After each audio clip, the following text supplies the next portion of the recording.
everybody. A week ago, Sean Kelly posted a very transparent video about what challenges or fears he has, and he put a challenge out, and I accepted. And my apologies, Sean, for being so late at this. I wanted to kind of share my challenges and my fears, and where what I've done to overcome them. So, now here I go.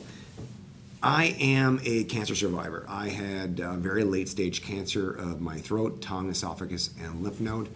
There's my badge of honor right there. And back in 2012, right after my first daughter was born. And, luckily I got through it and have a pretty good, clean bill of health now. Every day I look in the mirror and every day I see this, and every day I fear that the cancer's coming back. You get a sore throat, you freak out. It's made me a little bit of a hypochondriac.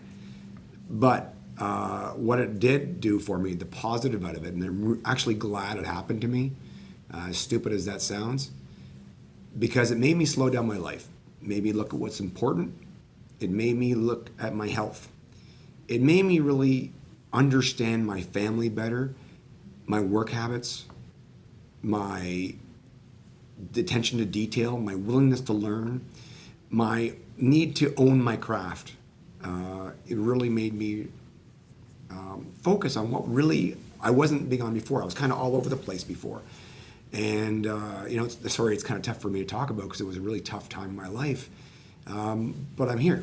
And thanks to the love of my family and friends and great support team at the hospital, I survived.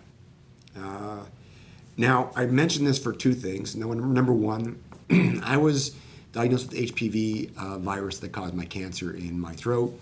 I never smoked or never drank a day in my life. They say that 80% of men are carrier of this bacteria or this disease, and that about 10% will get cancer from it, and it's very treatable if it's caught early.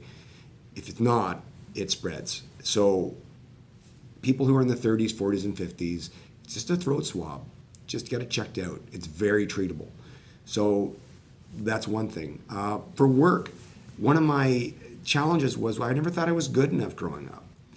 I always looked in other people, oh my God, they're a great public speaker. Oh my God, they're an amazing athlete. Or, oh my God, I always emulated other people. And I really lost myself trying to find my path. And it wasn't until I started through my work ethic and my ability to learn, and I really started getting into my own groove, saying, you know what, I can do this. I'm good at this. And when I started surpassing the people that I was looking up to, and they started coming to me going, wow, that's really cool. How'd you do that? Or could you teach me that? Or, hey, you want to come for lunch? I didn't really put a lot of respect in myself until probably I was in my mid-30s, even though I had played sports at a very high level and still didn't think I was good enough.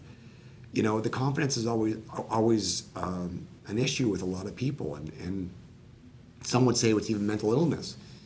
So, again, I'm lucky to, in my 40s, go through cancer. Was it 40s? No, late 30s going through cancer. And it put a whole perspective into it. Also, when I started really honing on my craft and what I do for a living and loving what I do, it put everything into perspective. And I realized that, pretty good doing this, hopefully.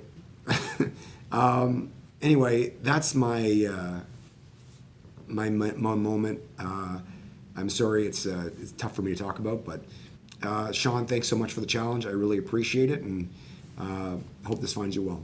Take care.